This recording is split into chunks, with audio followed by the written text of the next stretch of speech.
Hello everybody and welcome to Live Gluten Free or Die. I'm Isaura and today we're going to break down Sofrito. Now Sofrito is a great gluten-free base that you can add to your stews, beans, sauces. It's really easy. It comes all the way from Spain and they brought it over to the Latin Americas, the Caribbean, and then we added our own little special sabor to it, which is flavor, to make it uniquely different for all the places that you have this delicious sofrito.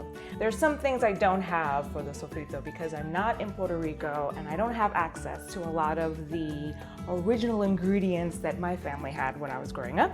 But I'm in LA and I was able to get some of the stuff. We have this guy, which is basically culantro, which is also recao.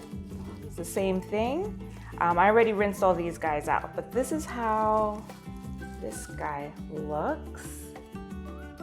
See here, it has really big and leafy, and that is called culantro. And then we also have our parsley and cilantro. You're gonna need green pepper, onions, and garlic. And when I mix it up into our blender, I like to add some more olive oil. I love olive oil, so there's usually extra olive oil.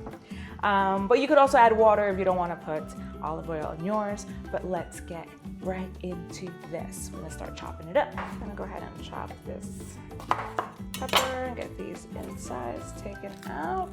Give these a quick rinse. Now these are gonna go right into your blender. So if you have your blender handy, you can just go ahead and pop them in there. Mine's right here. Boom.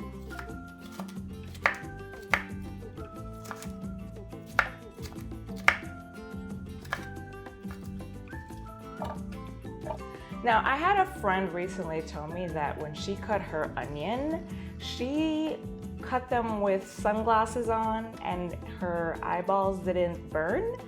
So, Jesse, this is for you. Here we go.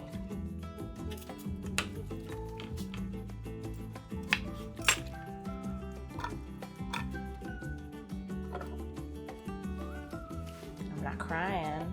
But that was also, I think, one of the smallest onions I ever cut, so we might have to try this again.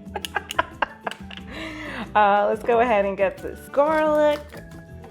I love a lot of garlic, so I think most people will probably just want to put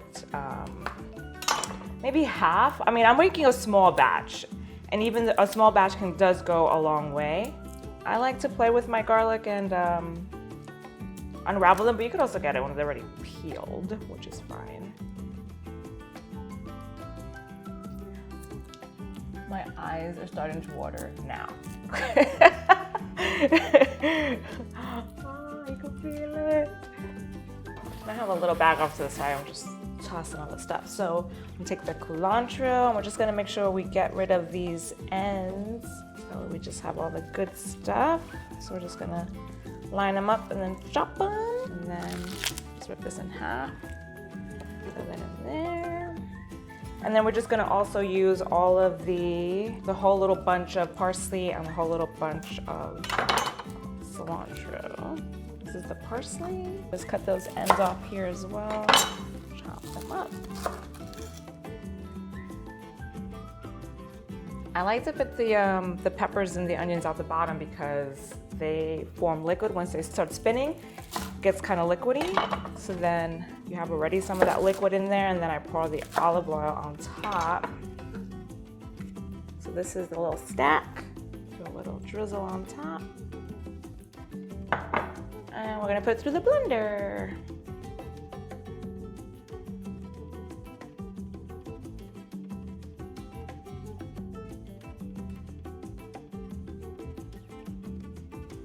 Okay, so once it's all blended up, this is what it looks like when it's all done.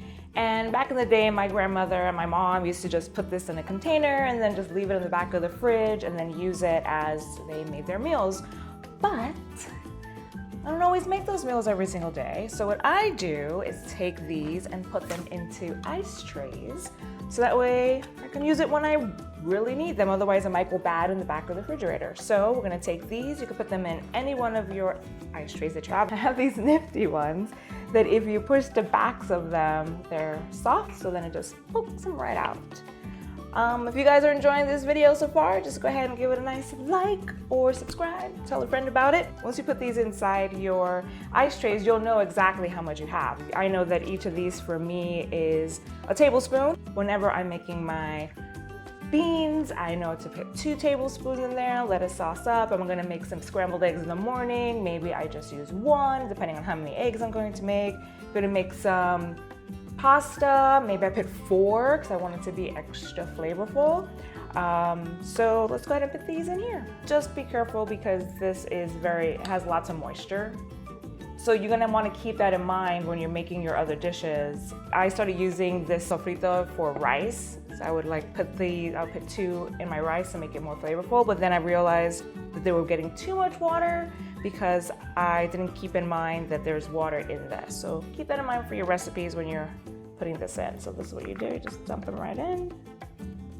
So I have another ice tray, so I'm going to stack them. So I cut up a piece of parchment paper to put on top of it, so that way they could nest inside of each other, but then not get all sticky gooey weird.